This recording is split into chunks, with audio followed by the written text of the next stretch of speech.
Hello all, welcome back to my channel easy Indian arts.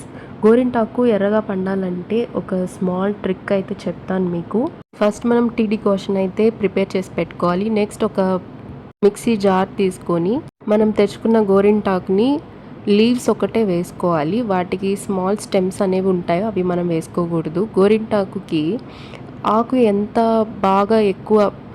బాగా గ్రీన్గా ఉండాలి, అది బాగా పండుతుంది అన్నట్టు. మిగతా లైట్ లీవ్స్ ఉంటాయి లైట్ గ్రీన్ కలర్లో, అవి అయితే అంతగా పండవన్నమాట. ఇది వచ్చేసి ఇప్పుడు డికాషన్ అయితే రెడీ అయిపోయింది, మనకి కొంచెం థిక్గా వచ్చేసింది అనమాట. ఇప్పుడు మనం ఫిల్టర్ అయితే చేసుకోవాలి. కూల్ అయ్యాక ఫిల్టర్ అయితే చేసుకోవాలి. ఇక్కడ నేను ఫిల్టర్ చేసుకుంటున్నాను. ఫిల్టర్ చేసుకున్న వాటర్ని మనం గోరింటాకు తీసుకున్న మిక్సీ జార్లో అయితే వేసుకోవాలి. వాటర్ ఎంతవరకు సరిపోతుందో అంతవరకే వేసుకోవాలి. ఇందులో చింతపండు, క్లోవ్స్, ఇంకా క్రేన్ ఒక పొడి వేసుకొని పేస్ట్ చేస్తున్నాను. నెక్స్ట్ వీడియోలో చూద్దాం ఎలా వచ్చిందో స్ట్రెయిన్.